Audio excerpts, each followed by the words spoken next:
Hello everyone. सभी शिक्षक साथियों को नमस्कार। आप सभी का मेरे यूट्यूब चैनल में एक बार फिर से स्वागत है। साथियों, अपर मुख्य सचिव उत्तर प्रदेश शासन रेणुका कुमार जी का आदेश आ गया है, जिसमें यूपी के प्रत्येक विद्यालय में एक स्मार्ट क्लास बनाने के विषय में कहा गया है। चलिए दोस्तों, देखते हैं इस आदेश में क्या कहा गया है, विस्तार से जानते हैं। प्रेषक हैं रेणुका कुमार, अपर मुख्य सचिव उत्तर प्रदेश शासन।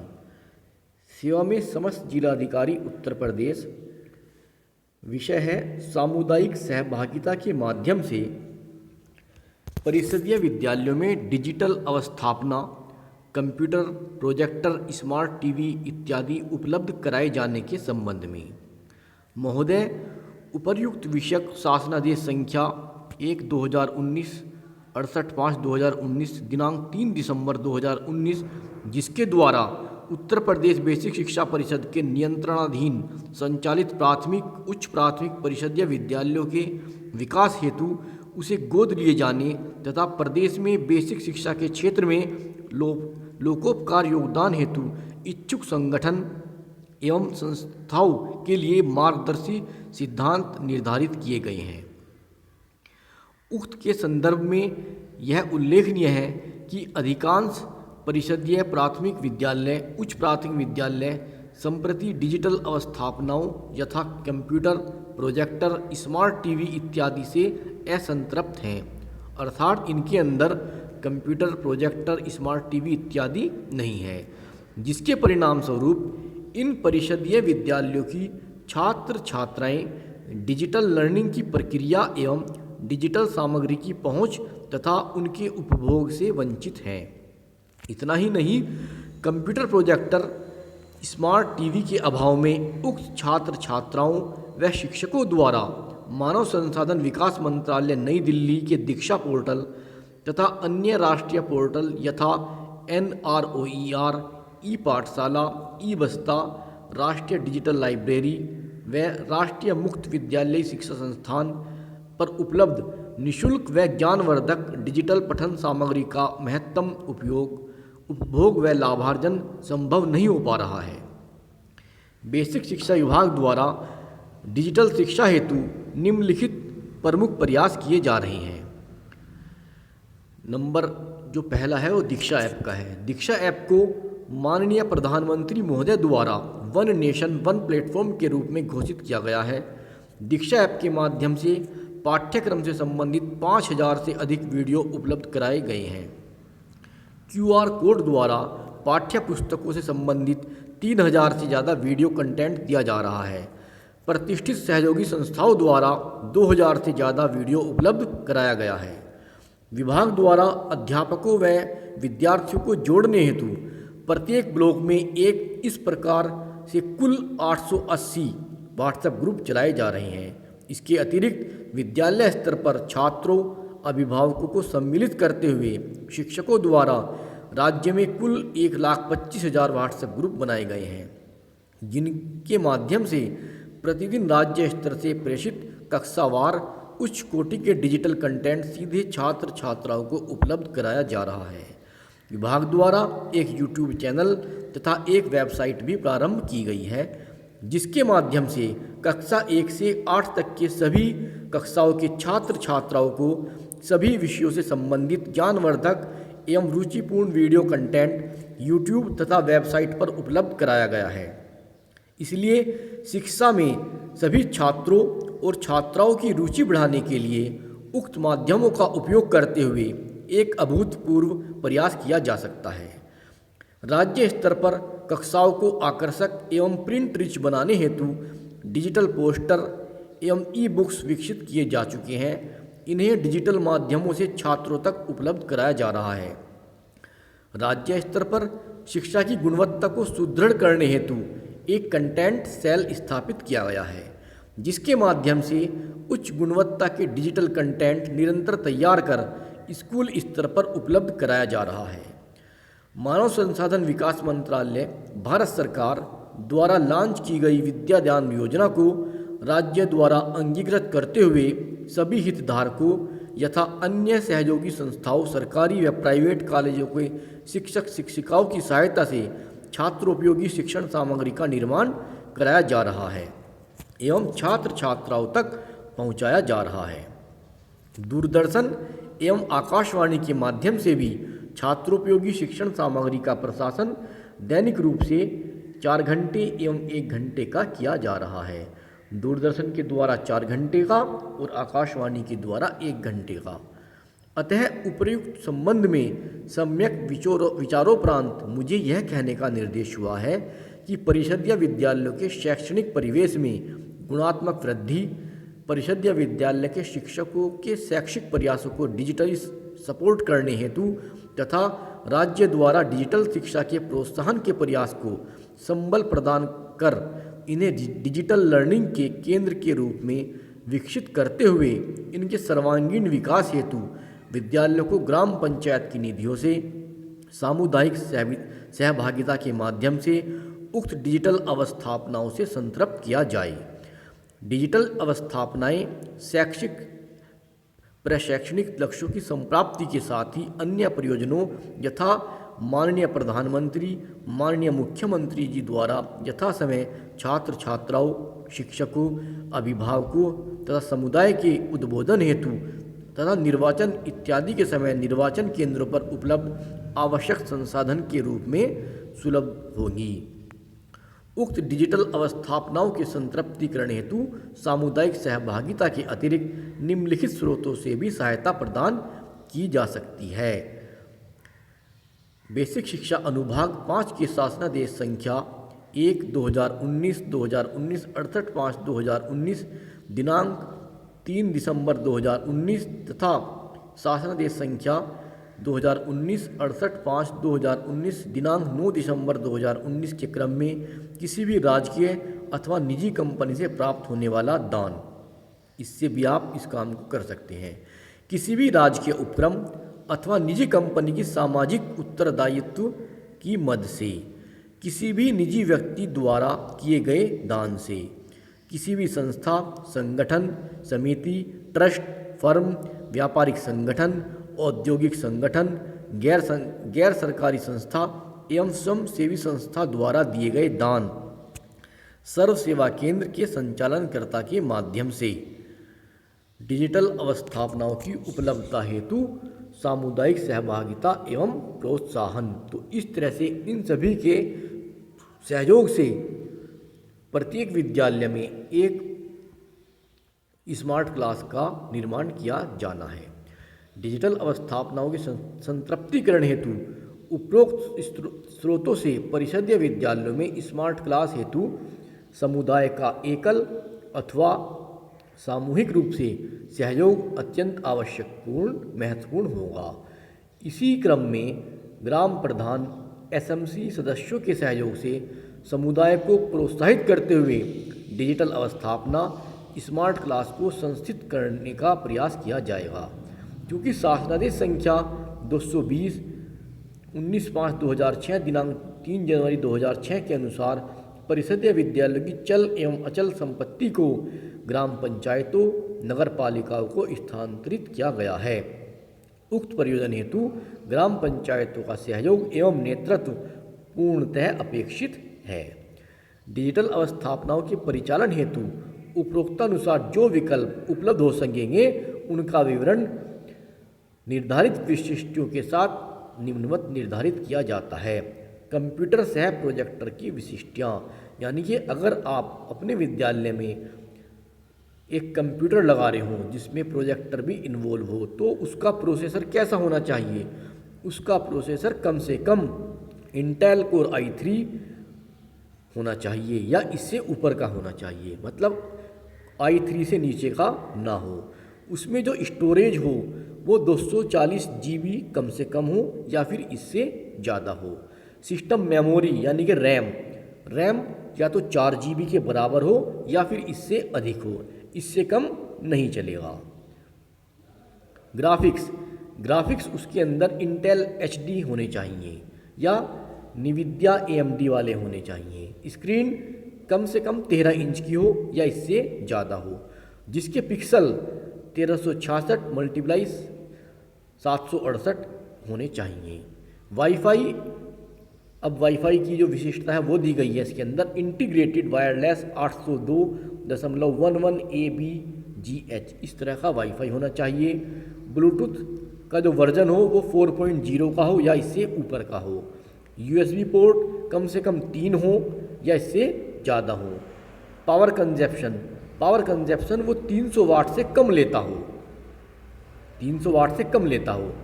डिस्प्ले आउट कैसा होना चाहिए, उसमें HDMI की सुविधा होनी चाहिए। VGA आउट होना चाहिए। स्पीकर 25 वाट के हों कम से कम या इससे कम हो या इससे ज़्यादा के हों, 25 वाट से कम के स्पीकर ना हो। ऑपरेटिंग सिस्टम कैसा हो, ऑपरेटिंग सिस्टम विंडो OS हो, विंडो OS या लाइनस, ये इसका इस तरह से जो है ऑपरेटिंग सिस्टम होना चाहिए। इसकी टोटल कॉस्ट जो दी गई है वो 35,000 रुपये दी गई है। जो आप सिस्टम अपने विद्यालय में लगाएंगे कंप्यूटर सिस्टम, उसकी टोटल कॉस्ट 35,000 रुपये निर्धारित की गई है और उसकी विशिष्टता भी आपको इसमें बता दी गई है। अब बारी आती है स्क्रीन सहित प्रोजेक्टर यूनिट। प्रोजेक्शन सिस्टम कैसा हो, GA। नेटिव रिजोल्यूशन कितने होने चाहिए, 1280 मल्टीप्लाई 720 कम से कम होने चाहिए या फिर इससे ज़्यादा।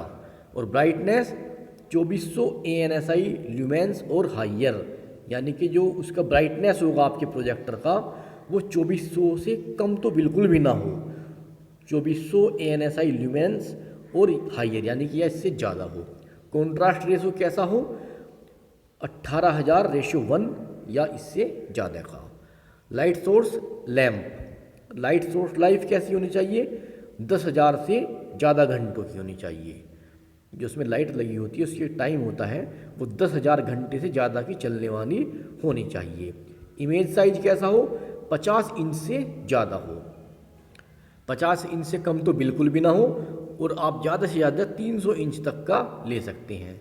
Response time 1600 ms less than, यानी कि इतना तो होना ही चाहिए।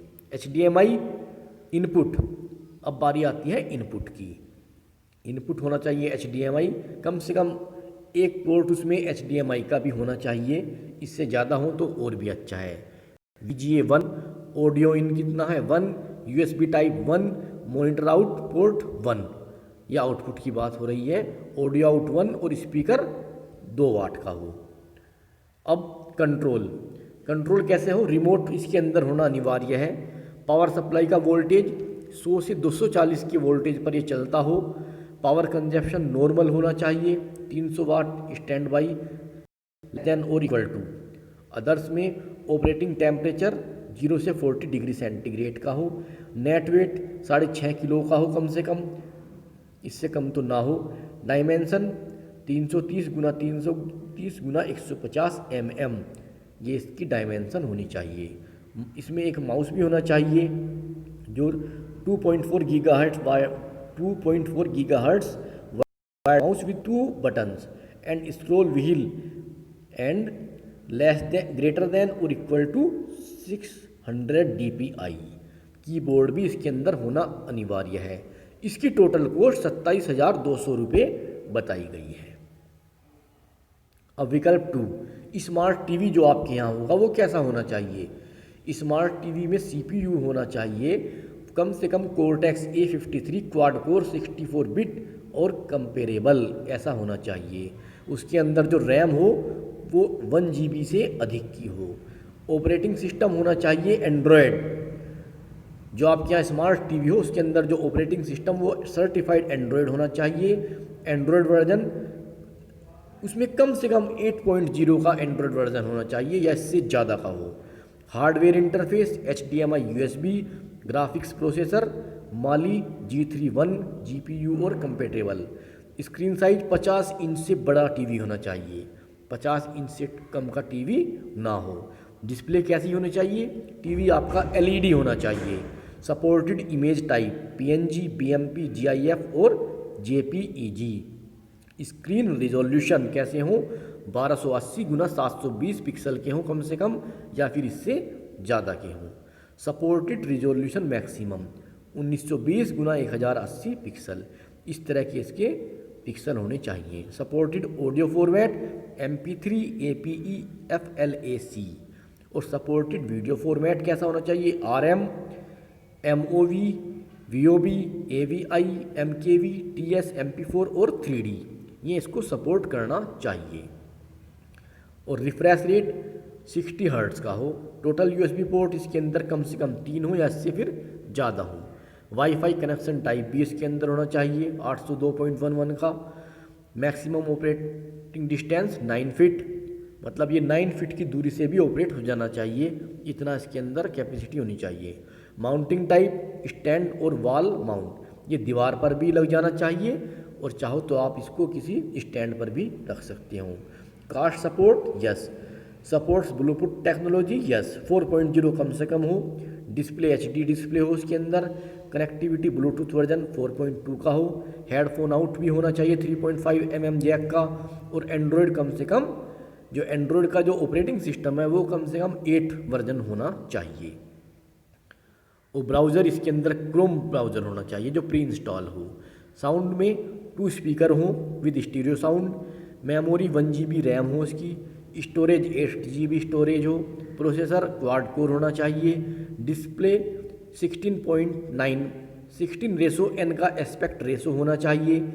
पिक्चर 60 हर्ट्ज़ रिफ्रेश रेट होना चाहिए। डिस्प्ले HD रेडी होनी चाहिए। Connectivity built in wifi. और डिस्प्ले साइज 32 इंच और जैसे ज़्यादा का होना चाहिए। Wireless keyboard and mouse 2.4 GHz। इसकी कीमत ये 43,200 रुपये से कीमत निर्धारित की गई है। तो इस तरह से जो आपके यहाँ स्मार्ट TV होगा उसके अंदर ये सब फीचर्स होने चाहिए। डिजिटल अवस्थापनाओं सुविधाओं की सुरक्षा हेतु प्रबंध। अवस्थापना सुविधा का अंकन ग्राम पंचायत के संपत्ति रजिस्टर तथा स्कूल संपत्ति रजिस्टर में अनिवार्यतः किया जाएगा, जिस पर प्रधान अध्यापक द्वारा हस्ताक्षर करते हुए उस पर ग्राम प्रधान तथा विद्यालय प्रबंध समिति के अध्यक्ष से प्रति हस्ताक्षरित कराया जाएगा। अवस्थापना सुविधा स्मार्ट क्लास संबंधी उपकरणों का अधिस्थापन विद्यालय के कक्षा कक्ष में एक मजबूत दीवार पर किया जाएगा। विद्यालय के गेट और कक्षों के समस्त दरवाजों पर सामान्यतः ताला के स्थान पर डबल इंटरलॉकिंग की व्यवस्था की जाएगी। साथ ही जिस कक्षा कक्ष में स्मार्ट क्लास के उपकरण हों उसकी खिड़कियों पर लोहे की सुरक्षित ग्रिल व पर्याप्त मात्रा में सुरक्षित कुंडी की व्यवस्था की जाएगी। जिस कक्ष में अवस्थापना सुविधा का अधिस्थापन किया जाना है वहाँ के दरवाजे लोहे के होंगे। प्रधान के साथ ही स्कूल परिसर के निकट ग्रामवासियों से भी सुरक्षा हेतु उनका सहयोग लिया जाएगा। सुविधा की सुरक्षा का दायित्व विद्यालय के शिक्षा मित्र, विद्यालय के रसोइया अथवा विद्यालय के निकटतम निवास कर रहे परिवार को दी जाएगी। स्मार्ट क्लास के लिए प्रयोग होने वाले उपकरणों के किसी कारण से चोरी जैसी अप्रत्याशित घटना होने पर तत्काल प्राथमिकी दर्ज कराने का संयुक्त दायित्व ग्राम प्रधान एवं विद्यालय के प्रधानाध्यापक का होगा। संचालन एवं अनुरक्षण। जिन विद्यालयों में विद्युत संयोजन की व्यवस्था नहीं है उन विद्यालयों में सोलर लाइट सह इन्वर्टर बैटरी की व्यवस्था की जाएगी। जो इन्वर्टर सेट होगा वो 500 वाट का होगा और इन्वर्टर बैटरी 150 एम्पियर की होगी और अधिकतम संभावित मूल्य 18,000 रुपये। ऐसे शिक्षक जो स्मार्टफोन का उपयोग नहीं करते हैं उनका उत्तरदायित्व होगा कि दीक्षा ऐप पर उपलब्ध शैक्षणिक सामग्री को पेन ड्राइव में BRC ब्लॉक से डाउनलोड कर विद्यालय में स्मार्ट क्लास संचालन के लिए प्रयोग करेंगे। परिषदीय विद्यालयों को छात्र संख्या के आधार पर प्रतिवर्ष 12,500 से लेकर 1 लाख रुपए की राशि कंपोजिट ग्रांट के रूप में विभिन्न मदों में व्यय हेतु अनुमन्य है। अस्तु 64 GB की एक पेन ड्राइव कंपोजिट ग्रांट के अंतर्गत क्रय की जा सकेगी। इंटरनेट के लिए प्रति माह 200 रुपये का व्यय कंपोजिट ग्रांट के अंतर्गत किया जाएगा। अतः उपरोक्तानुसार डिजिटल शिक्षा हेतु सामुदायिक सहभागिता प्राप्त करते हुए प्रत्येक क्लास में उक्त डिजिटल अवस्थापना उपलब्ध कराने का प्रयास किया जाए। प्रथम चरण में प्रत्येक विद्यालय में कम से कम एक कक्षा कक्ष में डिजिटल अवस्थापना की व्यवस्था कराई जाए इस संबंध में पूर्व में निर्गत शासनादेश संख्या 01/2019 68/5/2019 दिनांक 3 दिसंबर 2019 में निहित प्रावधान यथावत रहेंगे। तो दोस्तों, ये था रेणुका कुमार जी अपर मुख्य सचिव उत्तर प्रदेश शासन का आदेश, जिसमें कहा गया है कि प्रत्येक परिषदीय विद्यालय में एक स्मार्ट क्लास का निर्माण किया जाना है। सारी बात इसमें बताई गई है। जो जो उपकरण इसमें लगने हैं उनकी विशेषताएं भी बता दी गई हैं, उनकी कीमत भी बता दी गई हैं। तो दोस्तों, आज की वीडियो में इतना ही। आशा करता हूँ आपको ये वीडियो अच्छी लगेगी। अगर आपको ये वीडियो अच्छी लगे तो इसे लाइक कीजिए, अपने अन्य साथियों के साथ शेयर भी कीजिए। साथ ही मेरे YouTube चैनल को भी आप सब्सक्राइब अवश्य करें, ताकि आपको इसी प्रकार की अन्य उपयोगी वीडियो मिलती रहे। धन्यवाद।